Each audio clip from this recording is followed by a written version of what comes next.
I'm not on the screen. I don't know what's going on. But welcome to Thursday Checkdown either way. There we go, and that's gone again. Welcome to Thursday Checkdown. You may notice that I'm here by myself, but I'm not. We've got two great guests. Tipp is off with his daughter for a choir recital, so I'll be covering Tipp's picks, so you won't miss them tonight. I'm joined tonight by Mike. If I butcher the name, I'm sorry, Mike Kashuba. What's going on? But you better know him as FF Mike Cash. And Mike, you work for the FF Astronauts? Yep. Dude. Work behind the scenes in the film room there. So behind cool. Every good cut up, there's an opportunity for you to watch the full game, cut the plays that actually matter for the player. And it's pretty awesome to upload it. And we give a sortable film lab so guys can go in. And you want to see how somebody runs against cover 2, you can see it. You want to see how they run against man, you can see it. It's a super useful tool. Well, you see, the one thing that some of the rookies are having a problem with is reading progressions, going through their progressions. So one thing that most fantasy guys don't know is how offenses are designed.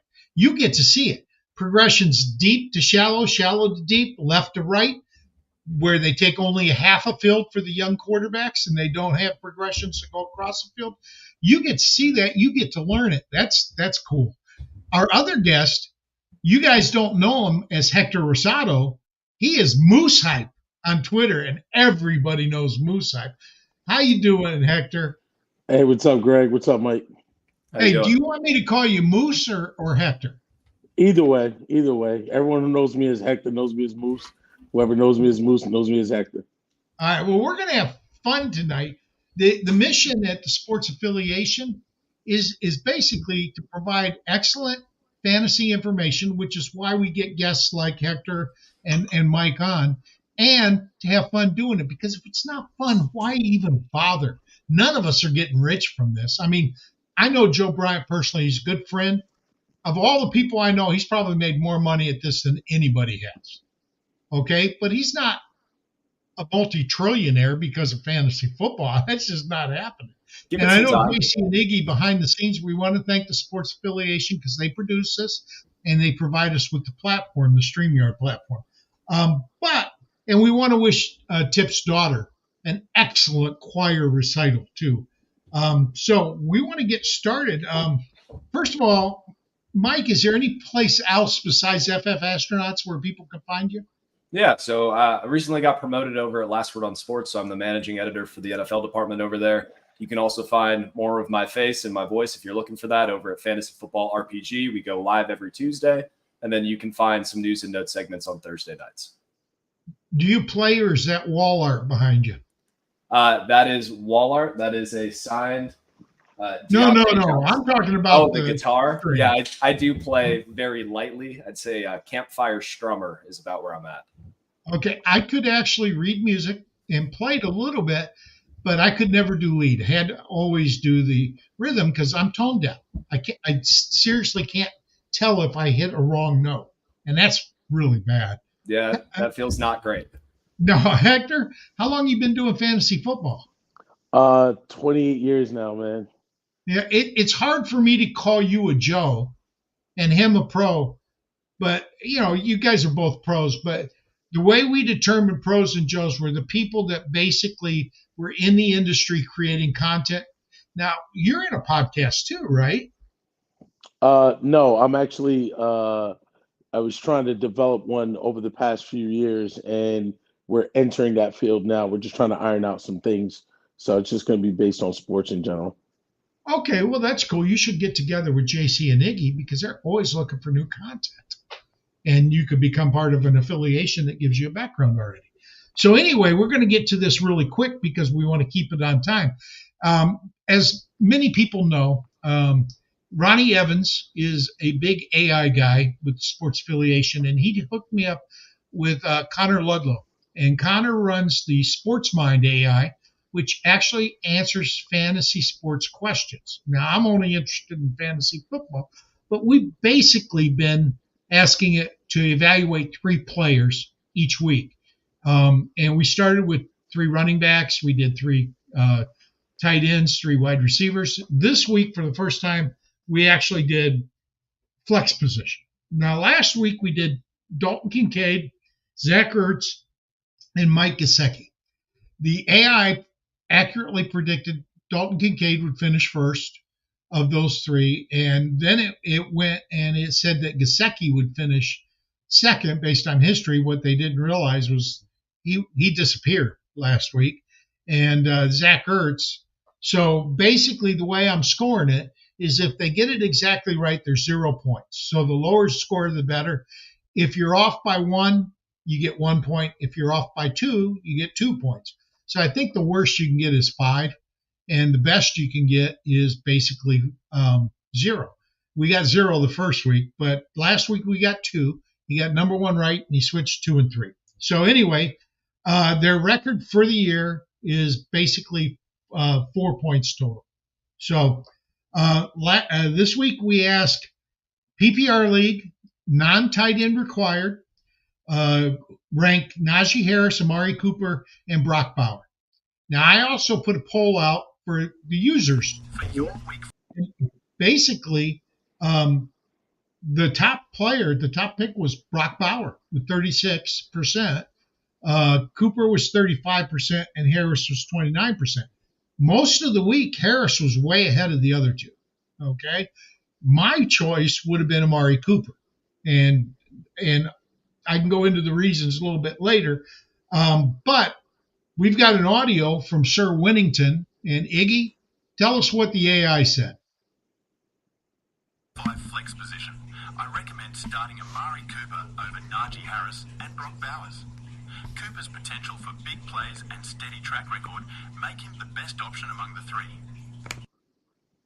Now, me personally, I go Amari Cooper, and then I go Najee Harris because that matchup is just really sweet with Dallas. 30th ranked against the running backs, and they've lost DeMarcus Lawrence and Micah Parsons for this week. So if Pittsburgh's going to get Najee going, this is the week to do it. So basically, that's our SMI. Let's go to our history.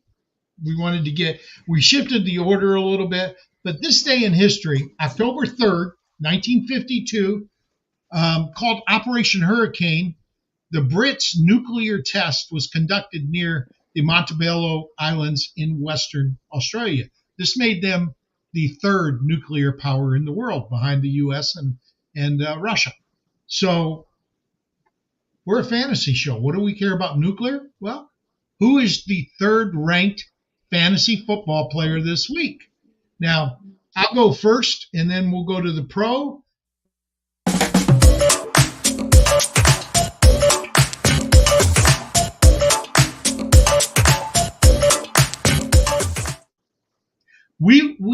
I'm going with Jaden Reed, wide receiver, Green Bay Packers. With Christian Watson gone, the likelihood is that he will lead that passing offense. Now, I know people love Dontavian Weeks, but wide receivers have finished third in scoring the first 4 weeks, or 3 of the first 4 weeks, with running backs finishing third the fourth week. So I just thought with the quarterbacks, I thought about going, with Justin Jefferson, but I think he's more likely to finish first than third. So I'm going with Jaden Reed here. Who do you have, Mike? Yeah, so I just wanted to give a shout out to a rookie that has been struggling recently. I'm expecting a big week from Caleb Williams. Listen, it hasn't been pretty. I understand he's been working through his progressions a little bit slow. He hasn't been able to get to where he wants to go. Also, his time to throw has been weirdly fast for the player that he is, but I expect him to have a big week against the Carolina Panthers with how poor that defense has been. And then his defense kind of stinks on the other side. So maybe a shootout in a game that we don't expect to actually be that fun. That sounds like great. Tipp actually went with Lamar Jackson. He went with the quarterback, and he said the offense has been going nuclear the last 2 weeks. Notice how he put that one in there. I love that. They're back to Ravens football, running the ball and playing good defense. Lamar is always a threat running the ball. But now you add a force like King Henry, and, well, you have Lamar getting easier looks and more lanes to run through. Plus, you have to give it to the O-line, who is playing better the last 2 weeks, as well The Ravens play in a divisional matchup with the Bengals, who have given up the 7th most TDs to their opponents. So that's who they went with. Moose, who you got? Dontavian Wicks. He's playing. Ah, 2 Green Bay receivers. Yeah, I like his situation. I like especially with Watson down and the connection. I feel like this is his coming out party. More consistency on the field. It just makes sense. Yeah, I like it. I'm a little concerned about Wicks's role in the offense. I don't think he's getting 13 targets again this week like he did last week. But let's go back to Mike's. Mike, you went with the quarterback. Quarterback hasn't finished third yet. Is there any concern at all that about that fact at all in your mind? So obviously it's a little concerning, but I think that the rushing floor is there. He just hasn't had an opportunity to show it. And I think if we're looking for somebody that has a high ceiling and a high floor, I'm going to go with the rookie quarterback that is set in a big game. Yes, there hasn't been a player that has been number 1 or number 3 that has been a quarterback, but have the number 1 and number 2 guys been quarterbacks yet? Oh, I think number 1 once and number 2 once. Well, here comes number 3. That might be. But see, now if I'm going with a rookie, because I've said often, last year C.J. Stroud was a unicorn. You do not get rookies have the type of year that Stroud had. Same thing with Sam Laporta. People that are expecting Brock Bowers to light up the world, tip. Rookie tight ends take a while to adjust. And you've got to have all the right pieces in place for a tight end. Why did Laporta do so well last year? Because he was used in the red zone. He was used 10 touchdowns by a rookie tight end. That's unheard of. It really is. So I would have gone with Jaden Reed, I think, if I was going to go with a rookie quarterback. You think that Caleb is going to outscore Jaden? I just really wanted an opportunity to shout out Caleb Williams. I know that it's very bold to say that he's going to finish number 3 this week, but I believe in the talent. I believe that this is a bounce back week. Yes, Jaden Daniels is a better pick for fantasy football season long. I've been saying that for a couple of months, but I think in this individual week's matchup, it's going to be a Caleb Williams week. Okay. I agree with your take on the defense. I really do. But the defense has played a little bit better since Andy Dalton's been installed as quarterback because they're not on the field 90% of the time. That'll help. It will help. Now, I got to say this to you, Hector. You went with the wide receiver 3 on the team instead of a wide receiver 1, and you're expecting him to be 3rd overall in scoring. Aren't you a little concerned about his first 3 weeks? No, not at all. The first 3 weeks without Jordan Love makes a big difference. Oh, yeah. You see the connection that they had in the postseason against the Cowboys. Not scared, just real raw. The kid, he has all the tangibles to go. I feel like this is really his entrance to the NFL right now. You're not worried about his drops because he has had drops. He has had some drops. But again, with Watson out, they're going to need that positional player to be that size and to open up. Reed is going to get his. I'm not saying he's not. I just feel like the big playability when it comes from Wicks down on the end, deep balls, it's just there. You want to know why I didn't go Wicks and I went Reed instead? 2 touchdowns last year. Last week? How often did 2 touchdowns repeat?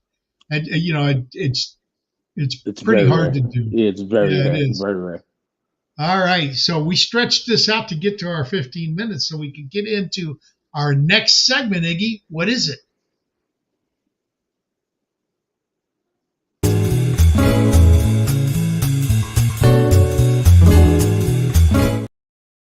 Now, every week there are studs that shouldn't be starting.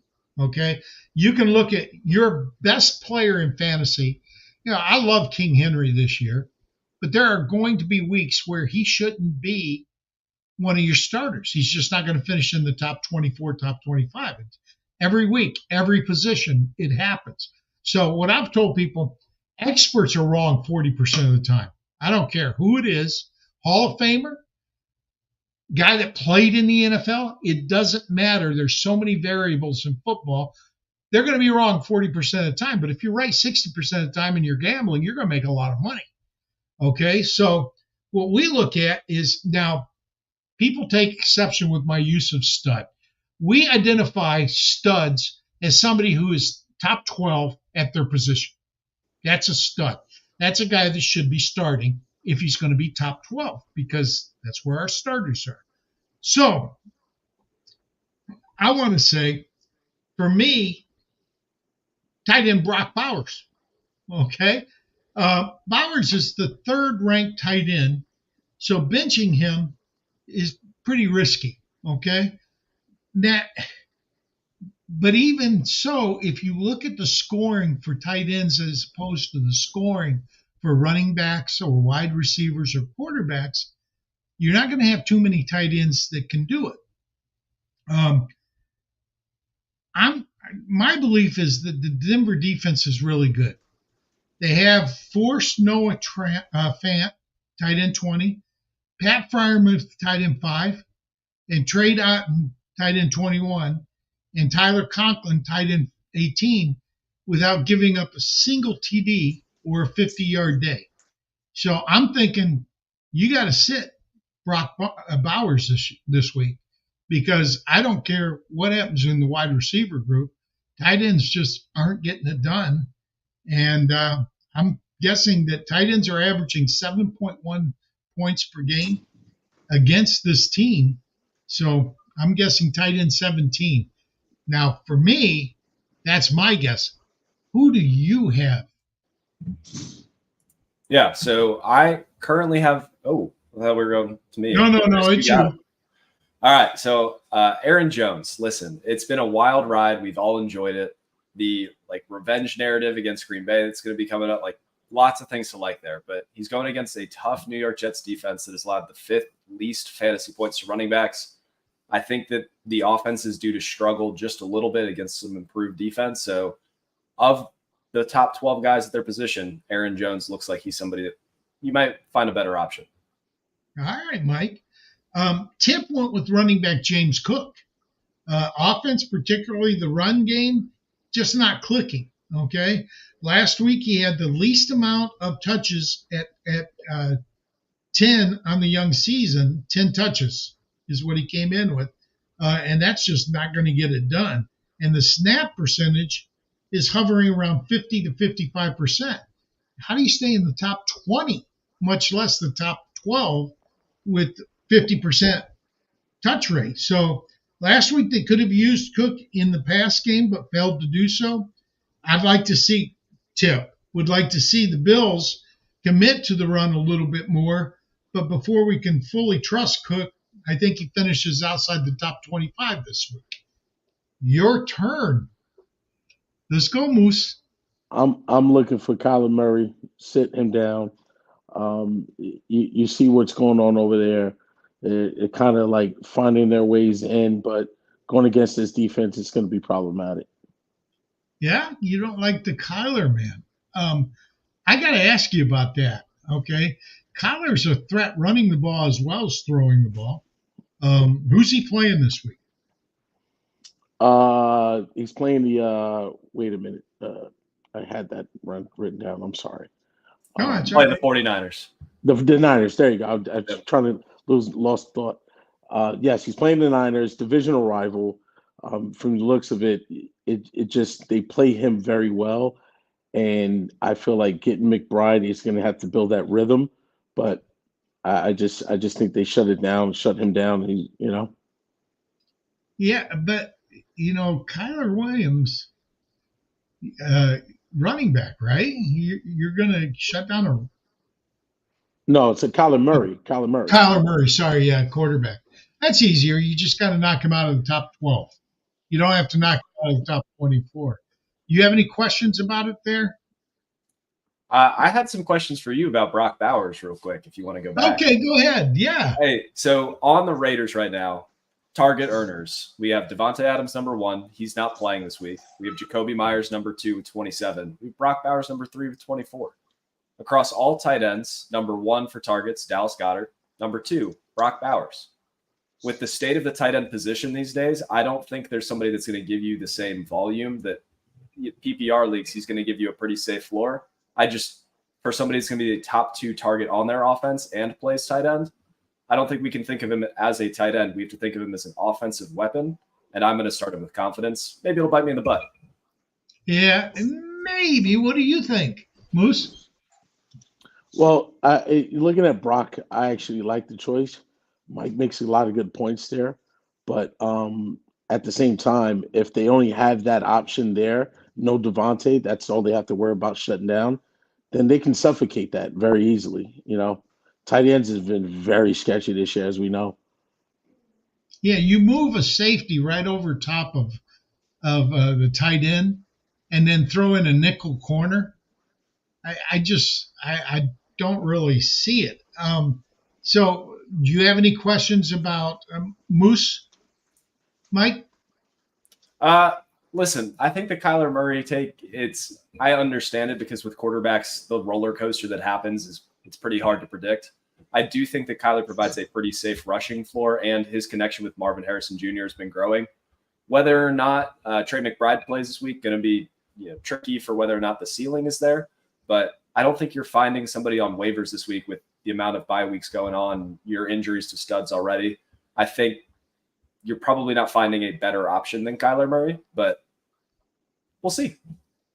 Well, what do you guys think about Tipp's choice? James Cook, listen, the 50% snap share, very concerning. But the 50% snap share could be because they were down pretty big. They were trying to figure out different ways to get the offense moving. Who do they play this week? Give me one moment. They play the Houston Texans. So could be a shootout. The Texans defense, it's been very good against the pass as far as rushing the passer, but I don't think they've done much preventing actual yardage gains. So maybe a touchdown will be tough, but I could see him getting enough touches to be relevant. So you're a little now the big thing about the way we score this, because we keep track, unlike a lot of shows, we want to track it because it's easy to say somebody's going to be a stud or somebody's going to be a bust. Yep. But it's not so easy to look back. Now I figure that you're going to be wrong 40% of the time if you're good at this. It's just because there's so many variables in this game. So you got to have fun with it. I mean, you just got to, because if you can't take being wrong, that's why a lot of shows don't ever report on what they do. And we do keep track of how we do on these calls. So, of the 4 players mentioned, Moose, anyone that you take particular exception with? I'm probably going to say the James Cook thing. They were up, like Mike said, they were up ahead a lot. If you notice, Buffalo really hasn't had to do much in the games they've won. It's been very lopsided when it comes offensively, and they've also spread the ball around a little bit. So James Cook, it's very, Ty Johnson, you got Ray Davis. If they get Kincaid going, I feel like that opens up the offense more and just frees James Cook to do what he does best. Yeah, he's great in space. He really is. Now, every week, I told you we track this, right? Last week we were 2-1-1. Now, how do you get to be 2-1-1 in predictions? Well, it's pretty simple. These are all top 12 players that we're saying to sit. If they finish inside the top 12, we take a loss. If they finish 13-24, we take a tie. Yes, they should have been started, but not at the level you were hoping to get from them. And if they finish outside the top 24, then they should have been benched, and we get a win. Now, that's for the wide receivers and running backs. For the quarterback and tight end, you just got to get them outside of the top 12. So it's a little bit easier going with tight ends and quarterbacks, hence me going with the tight end. I like to get any edge I can get. You get old, it's hard. And I will say that last week on my predictions, I was on vacation, and we were not home. So I did very surface recommendations, and I would like to apologize because I was 0-2 last week with my stud to set and my put me in coach segment. I missed on both of them, I think I went quarterback on both of them. And I think I went Baker Mayfield, and he finished easily in the top 12 last week. But he had been on a downward trend. I just looked at surface things. I looked at, each week he had gone down, and it looked like he wasn't going to be there. And I think he finished as a second-ranked quarterback last week. And then for my put me in coach, I went with who was it? Aaron Rodgers, maybe. Anyway, whoever it was, he finished outside of the top 12, about 16. And I do want to apologize for that. But basically, we went 2-1-1 last year. We're 10-3-3 on the year. So we're telling you sit top 12 players, and we're 10-3-3. Would you live with that kind of predictive capabilities, Mike? I would love the Steelers finish the season 10-3-3, so I'm completely okay with that record. Well, that mean they forfeited their 17th game? I mean, 10-3-3, you're making the playoffs anyway. That's probably true. How about you? I'd take that odds and go to Vegas all day. Yeah, I figure if we finish 10-6. Now remember, we're doing 4 a week, so it comes out, and that's why I've got Tipp's numbers here too. Tipp did well last week; he really did. So we're about 3 minutes ahead of a commercial break. Is there anybody that you didn't name or wasn't named that you're worried about that's a top tier player that you would sit this week? We'll start with you, Hector. I'm gonna go with if we're talking about just at that top echelons, I'm gonna go with Marvin Harrison. Marvin Harrison Jr. Oh, a lot of people will disagree with you. I like that though. What about you, Mike? I mean, in the same vein, I would say Sam Darnold could have a struggling week. Like going against the Jets defense is very different than anything Minnesota's seen so far. So maybe they just take a little bit of a down week, and instead of starting the quarterback 4 on the year, you find a different option. Well, let me ask you guys both this question because you mentioned Darnold. I'm an NFC Central guy because I grew up in Michigan. I was really looking to JJ playing in Minnesota this year, being a Michigan fan. And he went out early. I really did not expect Darnold to do anything. But he's been pretty darn good this year. What do you think happens next year? Does JJ walk into the starting job, or the way Darnold's playing, I think he's going to have to earn it? I don't think it's ever going to be announced that he's just walking into the job, but I do think he'll enter camp with the inside track. I think this says more about Kevin O'Connell as a coach and the system that he's running rather than Sam Darnold as a player. Sam Darnold, he's always been a trailer, not a truck. So I think Kevin O'Connell is the truck that's driving that offense, and you could probably put a lot of quarterbacks out there and they could throw it to JJ. Moose? I look at it as it's going to be tough for Darnold to keep a hold on that. However, I think he just earned possibly an extension or a trade bait somewhere. If he continues this play, it looks like they have something to move him for a chip or something in the draft. Yeah, the preseason, they had Minnesota as the 4th ranked team in that division. And right now, aren't they 1st or 2nd? I mean, they're 4-0. When it comes down to it, you're talking about Sam Darnold. He probably has the best coach he's had since he's been in the league. Okay, Kevin O'Connell. All right, well, Iggy, take us to our break.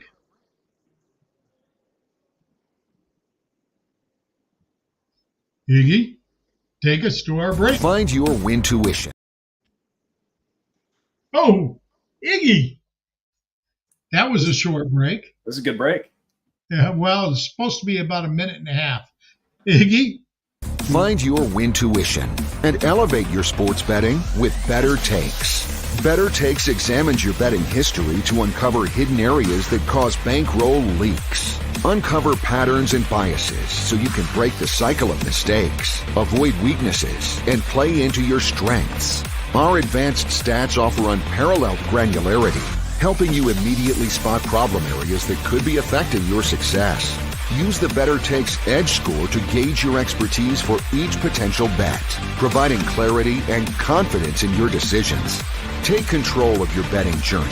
Download BettorTakes from the Apple App Store or Google Play today and start understanding your biases for free. Before placing bets, check with BettorTakes, a smarter, more informed approach to sports betting. You know, talking about sleepers,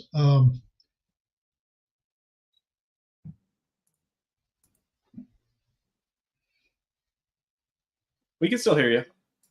yeah, but you can't hear the ad that's talking. And it's supposed to be there, but that's the first time we've used it. When it comes back, we'll be fine.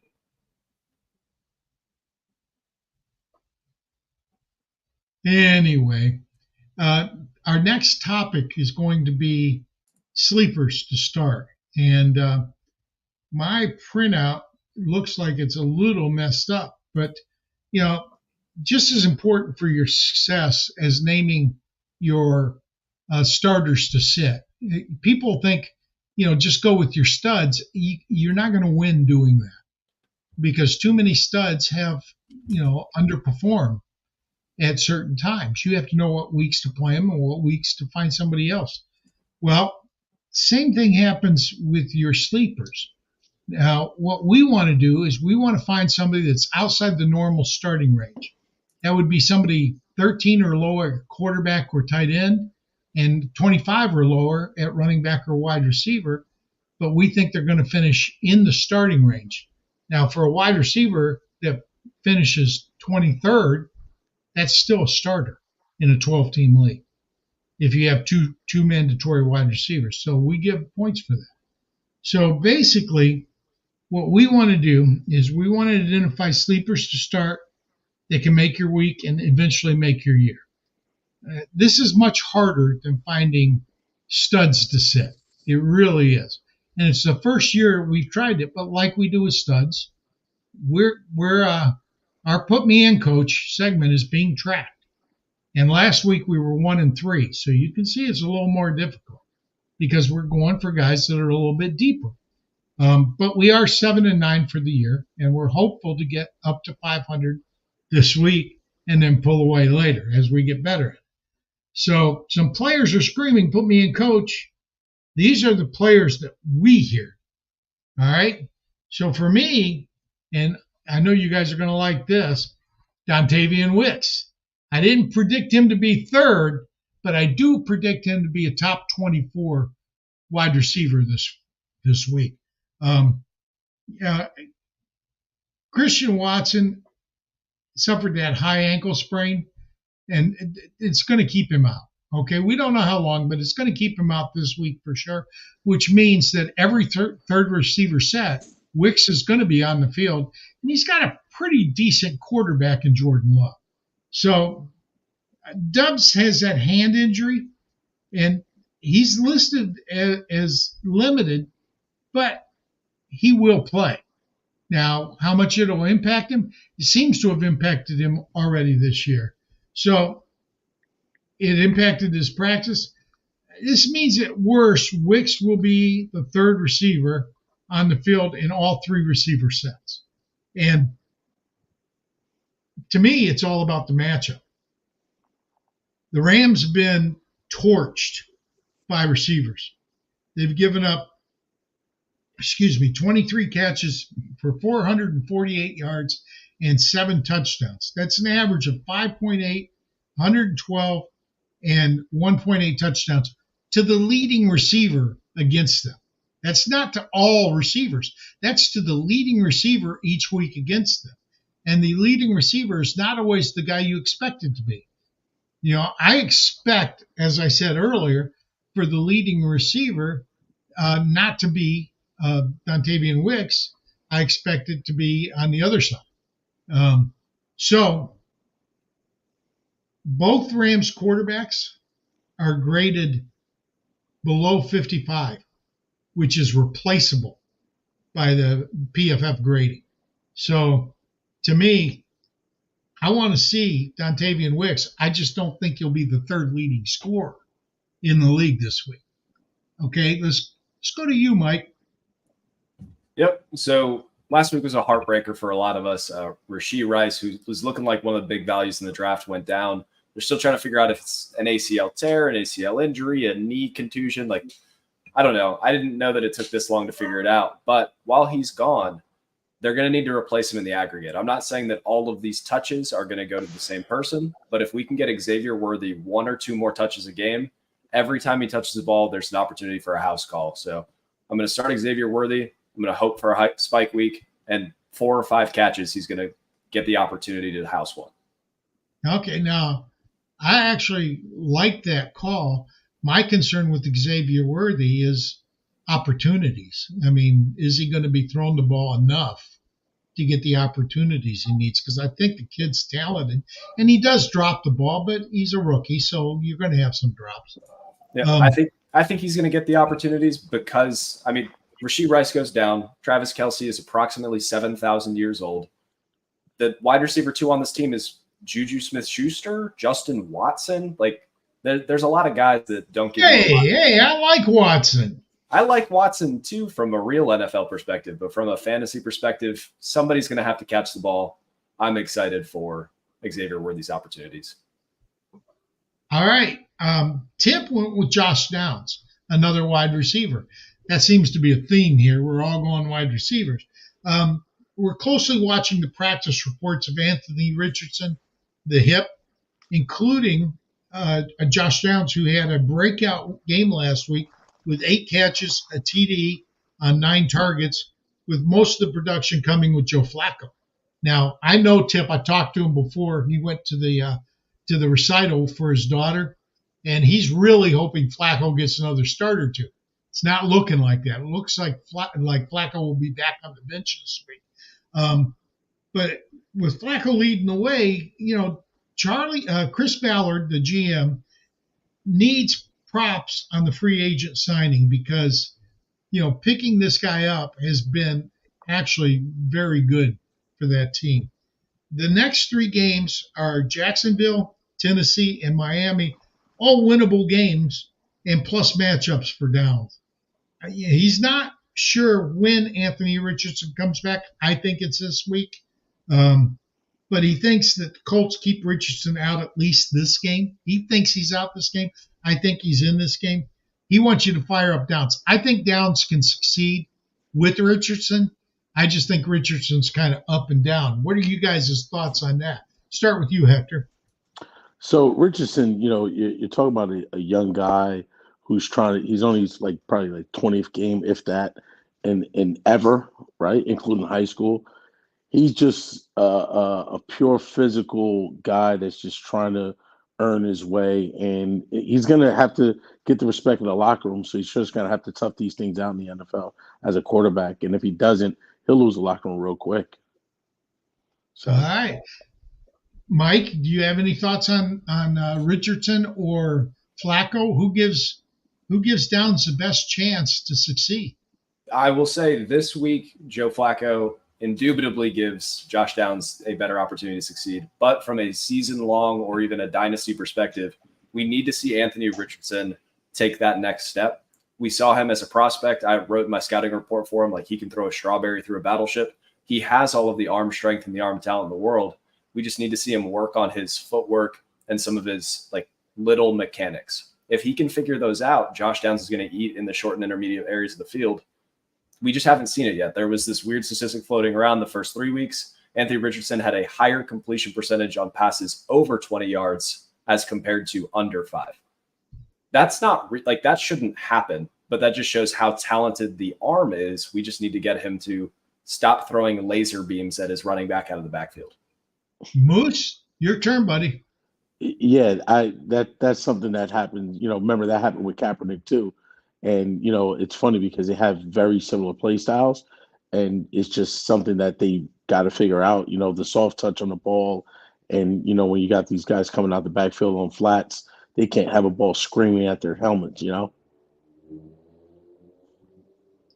They can't? Yeah, I mean having a ball coming straight at their helmets as they're coming about, it's kind of hard.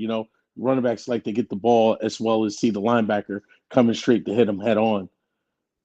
Okay. So again, who was your pick? I feel like Anthony Richardson. I Oh, think okay. he forms that. He has to win the locker room over.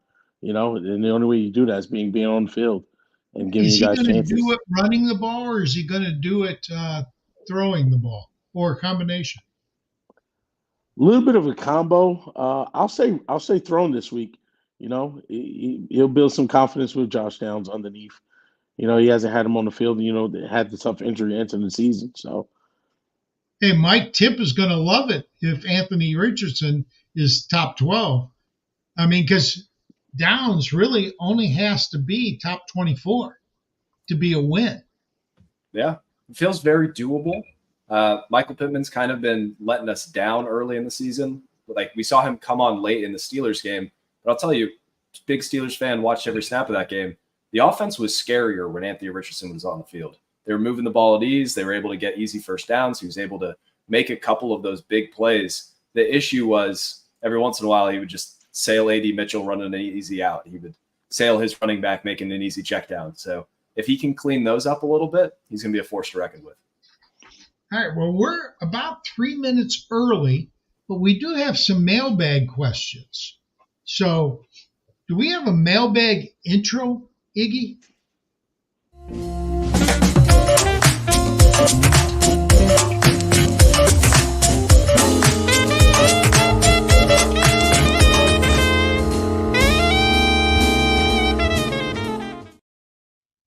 All right. Now, Yes. we do actually have a mailbag intro.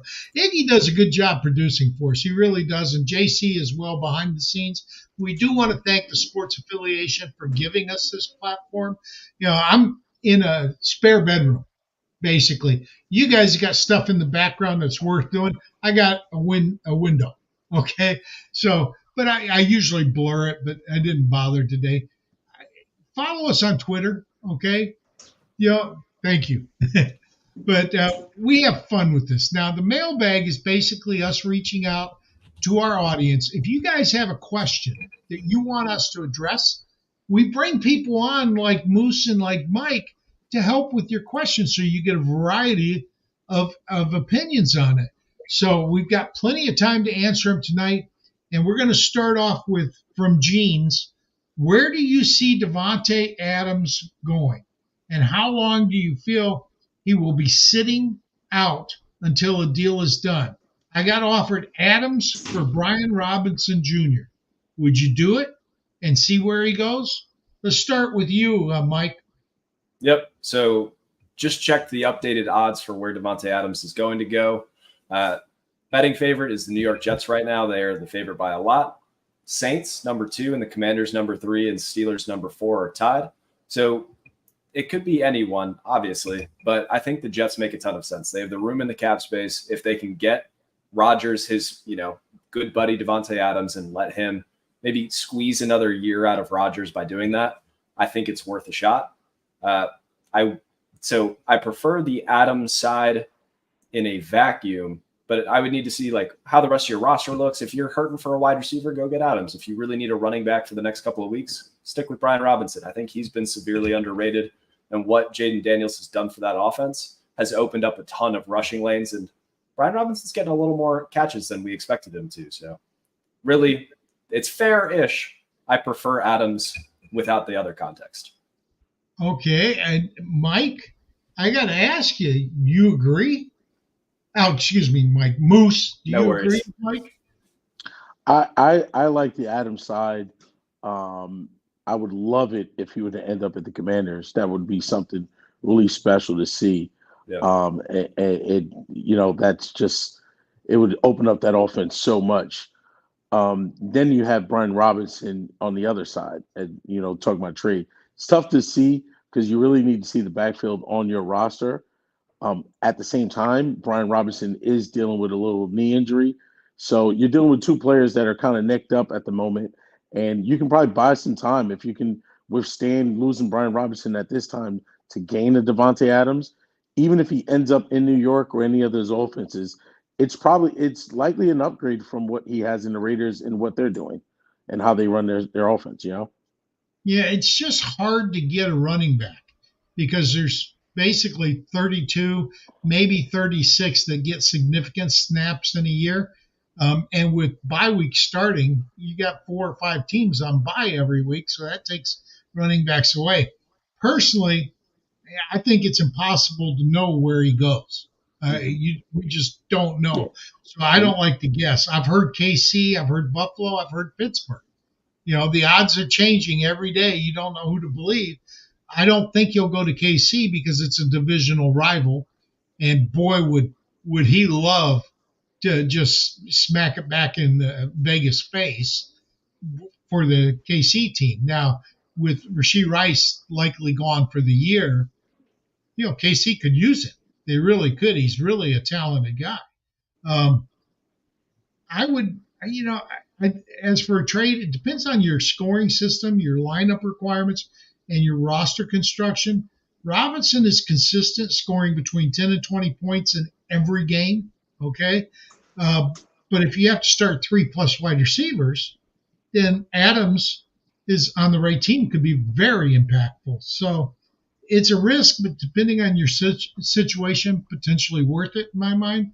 I just think that I really like the way that Devontae Adams plays the game. I really do. Now I don't know if being a star has kind of gone to his head. I just don't know the interpersonal stuff. But I do like the idea of him over Brian Robinson Jr. But to me, running backs are the key to fantasy football. It's harder to find good, solid running backs. And if you've got to start 2 running backs and 2 wide receivers, and then you can flex either position, I think running backs are more stable than wide receivers on a week to week basis. Now, that said, I just really don't know. And if you have to start 3+ wide receivers, to me, clearly you would prefer to have Devontae Adams if he's playing. And that's the key. If he's just sitting out, he's not doing anybody any good. If he's playing, I I think I'd go with Devontae Adams in this one. Question 2, Tater Tot asks, should I trade Zay Flowers for DJ Moore? Um, let's go with you first, Moose. Well, I'm taking that. You figure with Zay Flowers and the style of offense they play, while he's getting a lot of targets now, that's just something that teams will try to take away from that offense. And they run the ball very well. You know, the Bears, you feel Caleb Williams, he's kind of starting to get comfortable there, but he has to start showing a little bit more connection with DJ. And that right there is going to be the factor. Who has the more upside? I'm going with DJ on that versus Zay Flowers. Okay, so I'm going to disagree and let Mike break the tie. Okay, I'm no fan generally of rookie quarterbacks. I know CJ Stroud was a big exception last year. He performed way beyond what I expected. That's why I call him a unicorn, a rookie quarterback having the type of year he had. Uh, DJ's bigger than Zay, physically bigger than Zay. He's better. I don't think anybody, if you put him on the same team, would start Zay over DJ. DJ's a true talent. Um, and I think he's more consistent than Zay Flowers, too. Now, part of that could be Zay is playing with a quarterback that's more of a running quarterback than a throwing quarterback. Um, but he hasn't been as explosive this year. Okay. But he also has at least 10 points in each game, which is a good thing. And I think he should only get better as Caleb gains experience going down the year. So I think I'm going with DJ Moore here just based on pure talent. DJ Moore reminds me of DK Metcalf. They're both big receivers that are strong. And I just think DJ is a very talented guy. And I think as the season goes, Caleb's going to get better and better and lean on him more and more. I think that Keenan Allen is a good great player. I love Keenan Allen. I interviewed him as a rookie, so I've got a special place in my heart for him. But him and Rome Odunze have been disappointing this year. Rome's banged up already, and Keenan's been banged up.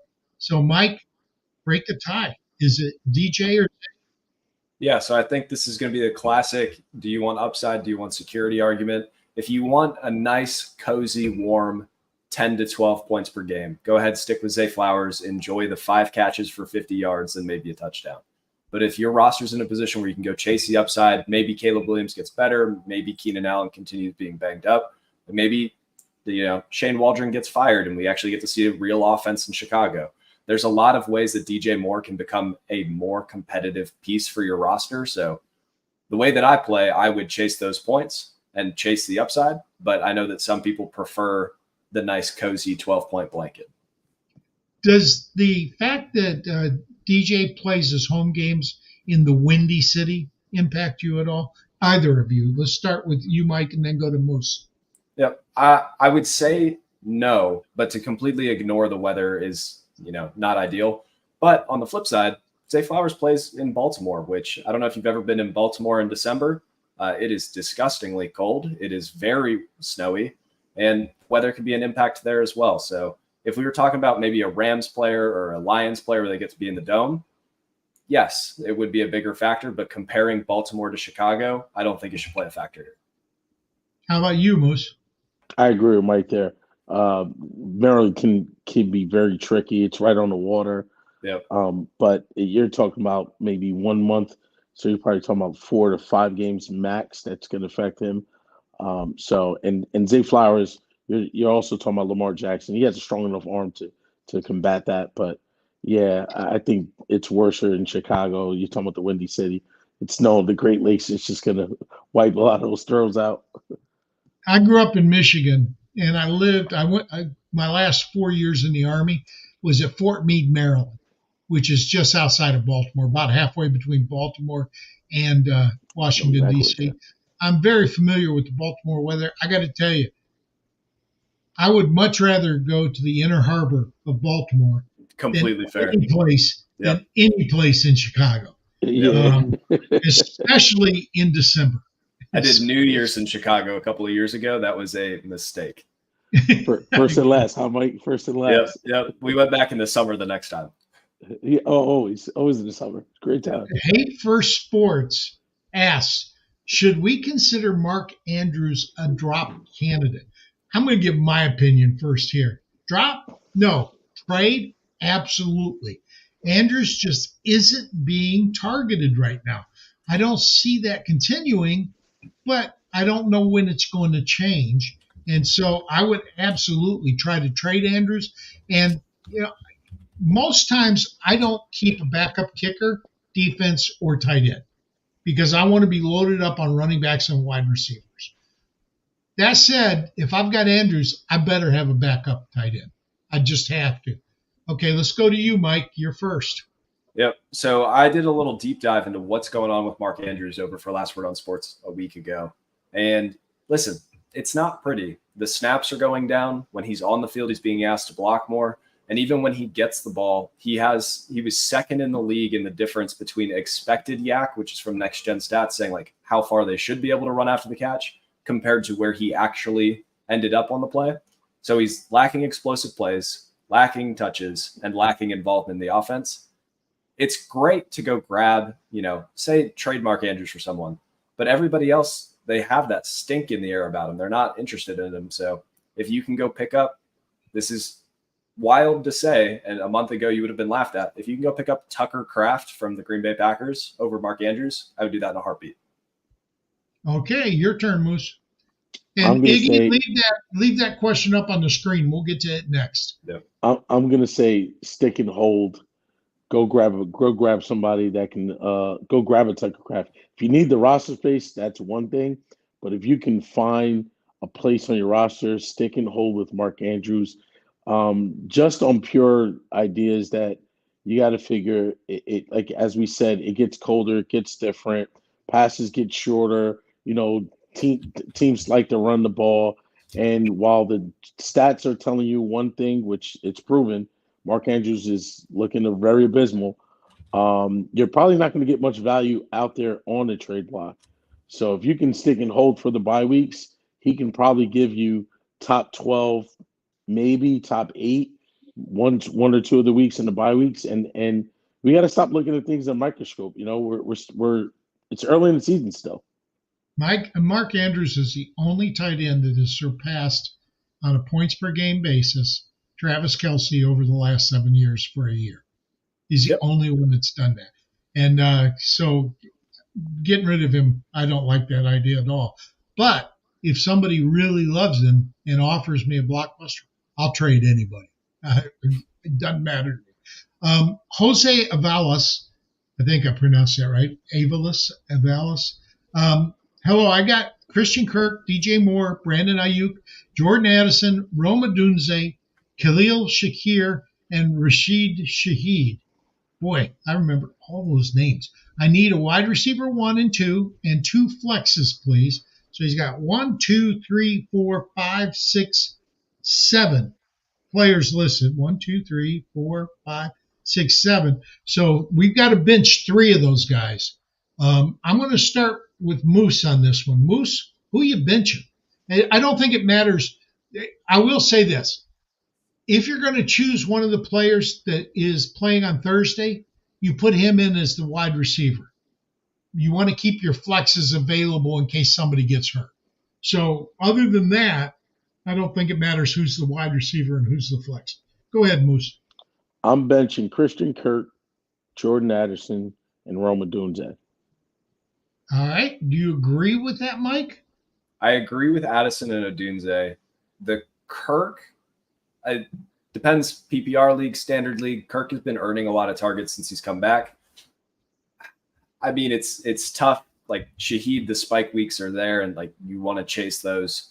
I think if you made me, I would sit Shakir over Kirk, but I agree with the Addison and Odunze. The matchup for Addison is rough, and Odunze is still working into his role in the offense.